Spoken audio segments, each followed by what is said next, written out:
જીવનમાં સફળતા માટે ધૈર્યની ખૂબ જરૂર છે અને ધૈર્ય સાથે લગન હોય તો તમે કોઈ પણ વસ્તુને વિજયી પામી શકો છો.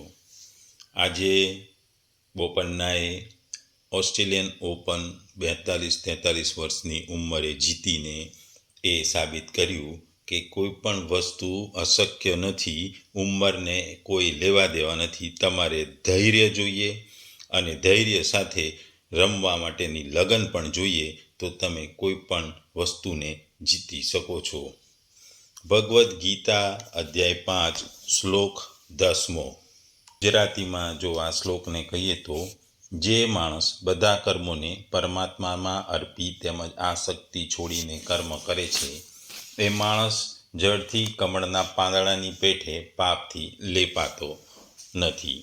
બીજા શબ્દોમાં કહીએ તો, જે મનુષ્ય કર્મફળ પરમેશ્વરને સમર્પિત કરી આસક્તિ રહિત થઈ પોતાનું કર્તવ્ય કર્મ કરે છે તે જેમ કમળપત્ર જળથી અસ્પર્શ્ય રહે છે તેમ તે પાપ કર્મોથી અલિપ્ત રહે છે. ટૂંકમાં અહીં ભગવાન આ શ્લોકમાં જેમ આગલા શ્લોકોમાં વાત કરી, અહીં કર્મયોગના સિદ્ધાંતની ફરીથી એક મહત્વની વાત કરી રહ્યા છે. ભગવાન જ્યારે અર્જુનને નામથી અને ભગવાન જ્યારે ઉદાહરણથી શ્લોકો સમજાવે છે ત્યારે એ શ્લોકનું બહુ જ મહત્ત્વ હોય છે. આપણે આગળ પણ જોયું કે આગળના અધ્યાયોમાં ભગવાને કાચબાનું ઉદાહરણ, સમુદ્રનું ઉદાહરણ, નાના અને મોટા જળાશયોનું ઉદાહરણ આપી આપણને જુદી જુદી વસ્તુઓ સમજાવી. અહીં ભગવાને આપણને કમળના પાંદડા ને કમળપત્રની ઉદાહરણ આપી આપણને સમજાવે છે. કમળ કાદવમાં ઉગે છે, પાણીમાં ઉગે છે. એના પાંદડા હંમેશા પાણીમાં તળબોળ રહેતા હોય છે. છતાં એ પાંદડા ઉપર એવું આવરણ હોય છે જેથી એ પાંદડા ભીંજાતા નથી. એટલે ભગવાન અહીં કહે છે કે જે મનુષ્ય પોતાના કર્મફળ આસક્તિ રહિત થઈ નિષ્કામ ભાવે કર્તવ્ય કર્મ કરે છે તેને કોઈ પાપ ટચ કરતું નથી કે એને પાપથી એને પ્રભાવ પડતો નથી. જેમ કે કમળપત્ર જળથી અસ્પૃશ્ય રહે છે. કમળના પાંદડા મોટા હોય છે ને એની પર એવું દ્રવ્ય હોય છે કે જેને કારણે પાણીથી એ ભીંજાતા નથી. ભલે ને એ કમળ એ કાદવમાં ઉગતું હોય કે પાણીમાં ઉગતું હોય, પણ એ કાદવ અને પાણી એને સ્પર્શ કરે છે પણ એના ડાઘા કે એની કોઈ અસર એના પર થતી નથી. આપણા હિન્દુ અને બુદ્ધમાં કમળનું બહુ મહત્ત્વ છે. આપણે ભગવાનની વાતોમાં કમળ નયન, કમળ ચરણ એવા આપણે શબ્દો વાપરતા હોય છે. એટલે કમળનું આપણા સનાતન ધર્મમાં ખૂબ જ મહત્ત્વનું છે. આ શ્લોકમાં ભગવાન કહે છે કે ઈશ્વરની ભક્તિ, દેવતાઓનું પૂજન, માતા પિતા વગેરે ગુરુજન અર્થાત વડીલોની સેવા, યજ્ઞ, દાન, તપ અને વર્ણ અનુસાર સંબંધી અને ખાનપાન વગેરે સર્વે નિર્વાહને લગતા જેટલા પણ શાસ્ત્રવિદ કર્મો છે તે બધાને મમતાનો સર્વથા ત્યાગ કરીને બધું જ ભગવાનનું સમજીને ભગવાન માટે જ અને તેમની આજ્ઞાને ઈચ્છા પ્રમાણે કરવામાં અને તે જ પ્રમાણે ભગવાન કરાવે છે તે પ્રમાણે કઠપૂતળીની જેમ કરવા, આ પ્રમાણે કર્મો કરવા એ પરમાત્માને બધા જ કર્મો અર્પણ કરવા છે. એટલે કે ભગવાન માટે કરવા બરાબર છે. પતિ, પુત્ર, ધન વગેરે બધા જ પ્રકારના ભોગોની વિવિધ પ્રકારની સામગ્રીઓમાં, સર્વાદી લોકોમાં, શરીરમાં, બધી જ ક્રિયાઓમાં અને માન, મોટાઈ, પ્રતિષ્ઠા વગેરે બધી જ રીતે આસક્તિનો ત્યાગ કરી ઉપયુક્ત રીતે કર્મો કરવા એને આસક્તિ છોડી કર્મો કરવા કહેવામાં આવે છે. વિહિત કર્મો પણ સર્વથા નિર્દોષ નથી હોતા. ક્રિયા માત્રમાં હિંસાદીને કારણે કંઈક ને કંઈક પાપ તો થાય છે. તેથી ભગવાન એમ કહીને ક્રિયા માત્ર સદોષ ગણાવી છે. તેથી જે મનુષ્ય ફળની કામનાથી અને આસક્તિને વશ થઈને ભોગ અને આરામ માટે કર્મો કરે છે તે પાપોથી કદી બચી શકતો નથી. કામના અને આસક્તિ જ મનુષ્યના બંધનનું કારણ છે અને તેથી જ જેમાં કામના અને આસક્તિનો સર્વથા અભાવ થઈ ગયો છે તે મનુષ્ય કર્મો કરતો રહીને પણ પાપોથી લિપ્ત થતો નથી એવું અહીં ભગવાન કહે છે. અને આ લિપ્ત ન થવાનું ઉદાહરણ કમળના પુષ્પના પાંદડા સાથે આપણને કહે છે.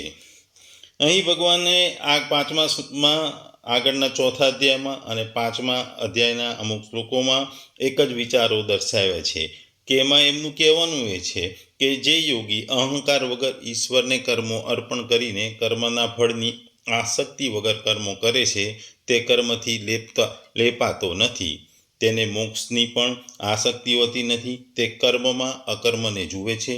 તેના જ બધા કર્મો જ્ઞાનની અગ્નિમાં બળી જાય છે. તે સંસારના ચક્રમાંથી છૂટી જાય છે. તે જન્મ અને મૃત્યુના ફેરામાંથી પણ મુક્ત થાય છે.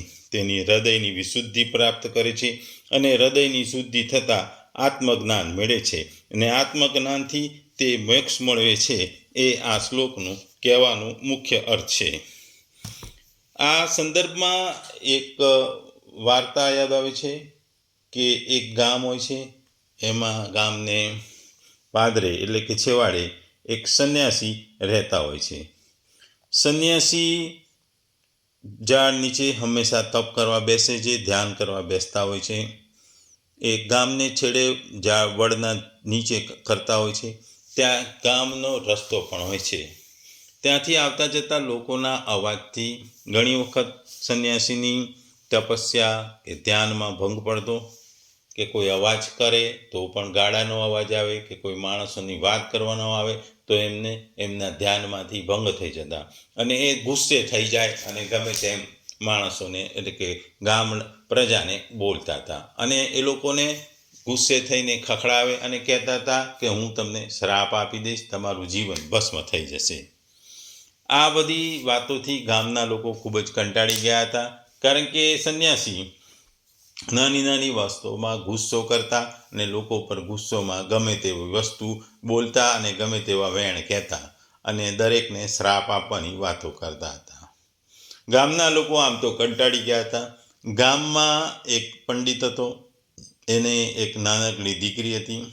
પંડિત પોતે શાસ્ત્રોનો જ્ઞાતા હતો, એટલે એણે પોતાની પુત્રીને ગીતાનો અભ્યાસ કરાવ્યો હતો અને ગીતાના જુદા જુદા શ્લોકોની એને ખૂબ જ ચીવટ થતી અને ઊંડાણપૂર્વક એને પોતાની એ નાની પુત્રીને સમજણ આપી હતી.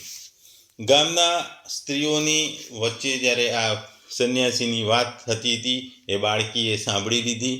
એટલે એને થયું કે લાવને હું સંન્યાસી કેવા છે. અને એ સંન્યાસી ગામના લોકો કહેતા હતા ખૂબ જ જ્ઞાની છે, એમની પાસે શાસ્ત્રોનું ખૂબ જ જ્ઞાન છે, તો લાવીને હું જઈ એમની પાસે શાસ્ત્રોનું જ્ઞાન લઉં. બાળકી પગમાં ઝાંઝરણા પહેરેલા છે અને પોતે ગીત ગાતા ગાતા એ વૃક્ષ નીચે જાય છે. એ ગીત ગાતી હતી અને એના પગના અવાજથી સંન્યાસીને જે ધ્યાનમાં ભંગ થાય છે અને ગુસ્સામાં ગમે તેમ બોલી જાય છે. એ ગુસ્સામાં બાળકીને કહે છે કે તારે લીધે મારું ધ્યાન ભંગ થયું, તું આમ છે, તારું આમ થશે અને એવું બધું કહે છે. ત્યારે બાળકી એને સાદાઈથી અને શાંત સ્વભાવે કહે છે કે મહારાજ તપસ્વીજી, હું સંન્યાસીજી, હું તમારી પાસે તમારા જ્ઞાન લેવા આવી છું. તમારી પાસે ખૂબ જ્ઞાન છે એવું ગામના લોકો કહે છે, એટલે હું તમારી પાસે જ્ઞાન માટે આવી છે.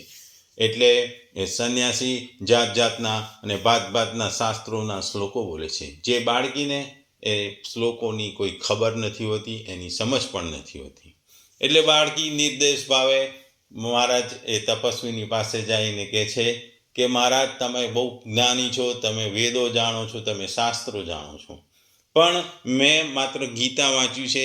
ગીતામાં ભગવાન કૃષ્ણએ કહ્યું છે કે કર્મો કરવા એ લોકો માટે કર્મ કરવા અને પોતાના ઇન્દ્રિયો ઉપર કાબુ રાખીને જો કર્મ કરો તો જ પરમેશ્વરને પામો, તો જ તમે ખરા સંન્યાસી. જો તમારો સાંખ્ય યોગ કે તમારો સંન્યાસ યોગ તો જ સફળ થાય છે. પણ તમે તો અહીં ગુસ્સે થઈ જાઓ છો અને તમે લોકોને ગમે તેમ બોલો છો. બાળકીએ વધુમાં કહ્યું કે ગીતામાં જે જ્ઞાન યોગ છે, જે ભક્તિ યોગ છે, એ બધામાંથી ભગવાનની પ્રાપ્તિ થાય છે. તમે સંન્યાસી છો, તમારે સંન્યાસી યોગમાં તમારે તમારી ઇન્દ્રિયો ઉપર કાબુ મળવું જોઈએ. તમે તો તમારા ગુસ્સા ઉપર કાબુ નથી રાખી શકતા. તમારો ગુસ્સો વધારે છે. તમારું મુખ એટલે કે વાણી એ તમારી ઇન્દ્રિય કાબુ બહાર જતી રહે છે. ગમે તેવા અપશબ્દો બોલે છે અને તમે લોકોને શ્રાપ આપવાની વાત કહો છો. તો તમારી આ આટલી બધી જ્ઞાનથી કોઈ કિંમત નથી કે તમે જો તમારા ઇન્દ્રિયો ઉપર તમે કાબુ ના રાખી શકતા હોય તો તમારી આ ભણતરનું, તમારા શાસ્ત્રોનું, વેદોના જ્ઞાનની કોઈ કિંમત નથી. આવું બોલીને બાળકી જતી રહે છે. આ વાત સાંભળીને એ સંન્યાસીના મનમાં વિચાર આવે છે કે આ બાળકીની તો વાત સાચી છે કે હું સંન્યાસી છું, હું જ્ઞાતા છું, હું જ્ઞાન જણાવું છું, પણ મારે મારી ઇન્દ્રિયો ઉપર કાબુ નથી. હું કોઈના માટે કામ કરતો નથી. હું મારા સ્વાર્થ માટે લોકો ઉપર ગુસ્સે થઉં છું. હું મારા ઇન્દ્રિયો પર મારો કંટ્રોલ નથી અને હું મારા સ્વાર્થને માટે લોકોને અપશબ્દ કહું છું. એટલે એને આ વાતનું ભાન થાય છે અને થોડા દિવસોમાં એ એકદમ શાંત સ્વભાવનું થઈ જાય છે. ગામના લોકોને કોઈ દિવસ કશું કહેતો નથી. એમની સાથે ખૂબ પ્રેમ ભરી અને શાંતિથી વાત કરે છે. ટૂંકમાં આ વાર્તા ઉપરથી પણ ખબર પડે છે કે તમારે તમારી ઇન્દ્રિયો પર કંટ્રોલ કરી અને બધા જ કર્મોને આસક્તિ એટલે કે મમતા રહિત ભગવાન માટે કરવા પડે છે. ભગવાનને અર્પણ કરવા પડે છે. એમાં કોઈ મોહ માયા રાખવામાં આવવાની જરૂર નથી. એટલે આ શ્લોકમાં ભગવાન એ જ કહે છે કે શરીર છે કે ઇન્દ્રિયો, મન, બુદ્ધિ, પ્રાણ વગેરે ભગવાનના જ છે અને પોતાના છે જ નહીં. આથી એમના દ્વારા થવાળી ક્રિયાઓ જે ભક્તિ યોગી છે તે પોતાની આપણે કેવી રીતે માની શકીએ? એટલા માટે તેનો એવો ભાવ રહે છે કે સઘળી ક્રિયાઓ ભગવાન દ્વારા જ થઈ રહી છે અને ભગવાન માટે જ થઈ રહી છે. હું તો માત્ર નિમિત્ત છું. ભગવાન જ પોતાની ઇન્દ્રિયો દ્વારા પોતે સઘળી ક્રિયાઓ કરે છે. આ વાતને સારી રીતે દ્રઢ કરીને સઘળી ક્રિયાઓ કરતા ભગવાન છે એવું માનવું એ જ આ શ્લોકના પદોનો અર્થ છે. શરીર વગેરે વસ્તુઓ પોતાની છે જ નહીં, પરંતુ મળેલી છે એ વિખૂટી થઈ રહી છે. કેવળ ભગવાનના સંબંધી બીજાઓની સેવા કરવા માટે મળી છે. એ વસ્તુઓ પર આપણો સ્વતંત્ર અધિકાર નથી. અર્થાત એમની પોતાની ઈચ્છા અનુસાર ન તો રાખી શકીએ, ન બદલી શકીએ, ન મૃત્યુ પછી પણ સાથે લઈ જઈ શકીએ છીએ. એટલા માટે આ શરીર વગેરેને તો તથા એમના વડે થવાવાળી ક્રિયાઓને પોતાની માનવી એ ખોટું છે, એ ઈમાનદારી નથી. આથી મનુષ્યએ ઈમાનદારી સાથે જેની એ વસ્તુઓ છે એની અર્થાત ભગવાનની છે એવું માની અને ચાલવું જોઈએ. સઘળી ક્રિયાઓ અને પદાર્થો કર્મયોગી સંસારને, જ્ઞાનયોગી પ્રકૃતિને અને ભક્તિ યોગી ભગવાનને અર્પણ કરે છે. ટૂંકમાં આ ક્રિયાઓ અને પદાર્થો કર્મયોગી જે કર્મ દ્વારા બીજાના માટે કરે છે, નિષ્કામ ભાવે કરે છે, સંસારને અર્પણ કરે છે. જ્ઞાનયોગી પ્રકૃતિને અર્પણ કરે છે અને ભક્તિ યોગી સીધું ભગવાનને આ બધી વસ્તુઓનું અર્પણ કરે છે. પ્રકૃતિ અને સંસાર બંનેના સ્વામી ભગવાન જ છે. આથી આ ક્રિયાઓ અને પદાર્થો ભગવાનને સીધા અર્પણ થાય એવું કહી શકાય. મૂળ આ ત્રણેય યોગથી આપણે ભગવાનને, કર્મયોગથી સંસારને, જ્ઞાન યોગથી પ્રકૃતિ અને ભક્તિ યોગથી ડાયરેક્ટ છે. પણ સંસાર અને પ્રકૃતિ આ બંનેના કરતા હતા પણ ભગવાન છે. એટલે કે કર્મયોગ અને જ્ઞાન યોગ પણ છેવટે ભગવાનને અર્પણ કરવા માટે છે. કોઈ પણ પ્રાણી હોય કે પદાર્થ હોય, ઇન્દ્રિય, મન હોય, બુદ્ધિ હોય, પ્રાણ હોય કે ક્રિયા વગેરે કિંચિત માત્ર પણ રાગ, ખેંચાણ, આકર્ષણ, જોડાણ, મહત્વ, મમતા, કામના વગેરે ન રહેવું જોઈએ. એને આસક્તિનો સર્વથા ત્યાગ કરવો કહેવાય છે. એટલે એટેચમેન્ટ ના આવવું જોઈએ, એની પ્રત્યે આકર્ષણ ના આવવું જોઈએ, એની સાથે પ્રેમ ભાવ ના હોવો જોઈએ. આ એ જરૂરી છે. શાસ્ત્રની દ્રષ્ટિએ જન્મ મરણનું કારણ અજ્ઞાન હોવા છતાં પણ સાધનના માર્ગમાં રાગ જ જન્મ મરણનું મુખ્ય કારણ છે. રાગ પર જ અજ્ઞાન ટકેલું છે. એટલા માટે રાગ દૂર થતાં મનમાંથી અજ્ઞાનતા ઓટોમેટિક દૂર થઈ જાય છે. આ રાગ અથવા આસક્તિ જ કામના પેદા કરે છે. કામના જ સઘળા પાપોની જડ છે. એટલા માટે અહીં પાપોને મૂળ કારણ આસક્તિનો ત્યાગ કરવાની વાત ભગવાન કહે છે. કેમ કે તેની હયાતીમાં મનુષ્ય પાપોથી બચી શકતો નથી. તે ન રહેતો મનુષ્ય પાપોથી લિપ્ત થઈ જાય છે. એટલે મોહ માયાની જાળમાં જો ફસાઈ જાઓ તો તમે પાપ તરફ થઈ જાઓ, પાપ તરફ આગળ વધો. મોહ માયાનીમાંથી તમારે નીકળવું પડે, આસક્તિ રાખવી પડે, મોહ માયામાં ફસાવવું ન પડે.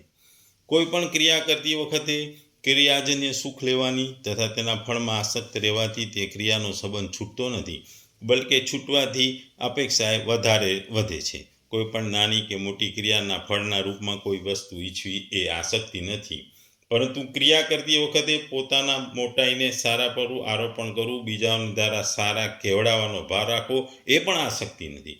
એટલા માટે પોતાના માટે કંઈ પણ નથી કરવું. જે કર્મ વડે પોતાના માટે કોઈ પણ પ્રકારનું સુખ મેળવવાની ઈચ્છા થાય તે કર્મ પોતાના માટે બની જાય છે. પોતાના સુખ સગવડ, ઈચ્છાઓ, માન સન્માન માટે જે ઈચ્છાઓ થાય છે એને કારણે આપણે પાપ તરફ વળીએ છીએ. આ તમામ ઈચ્છાઓ, સુખ સગવડતા, સન્માન, માન બધાનો ત્યાગ કરીને કર્મ કરો એ જ મહત્વનું છે. એ આસક્તિ છોડીને કર્મ કર્યું કહેવાય. ભક્તિ યોગી સંસારમાં રહીને બધા જ કર્મો ભગવત પ્રત્યે કરતો રહે છે, તો તે કર્મ બંધનથી લેપાતું નથી. જેવી રીતે કમળપત્ર જળમાં ઉત્પન્ન થઈ જાય છે, જળમાં રહીને પણ નિર્લિપ્ત રહે છે, એવી રીતે ભક્ત યોગી સંસારમાં રહીને સઘળી ક્રિયાઓ કરવા છતાં ભગવાનની સન્મુખતા હોવાને કારણે સંસારમાં સર્વદા સર્વથા નિર્લિપ્ત રહે છે. ભગવાનથી વિમુખ થઈને સંસારની કામના કરવી એ બધા જ પાપોનું મુખ્ય કારણ છે.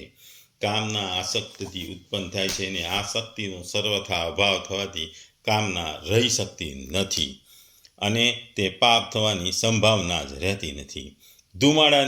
ધુમાડાથી અગ્નિ જેમ બધા જ કર્મો કોઈક ને કોઈક દોષયુક્ત હોય છે, પરંતુ જેણે આશા, કામના અને આસક્તિનો ત્યાગ કરી દીધો છે તેને એ દોષો સ્પર્શ કરતા નથી. આસક્તિ રહિત થઈને ભગવાન માટે કર્મો કરવાના પ્રભાવથી સઘળા સંચિત પાપો વિલીન થઈ જાય છે. આથી ભક્તિ યોગીને કોઈ પણ રીતે પાપ સ્પર્શી શકતું નથી કે એને અડી શકતું નથી. અહીં પાપ અને પુણ્યમાંથી પાપનો ઉલ્લેખ કરી ભગવાન પાપ કોઈને સ્પર્શ કરતું નથી એવું કહેવાનું મુખ્ય હેતુ છે.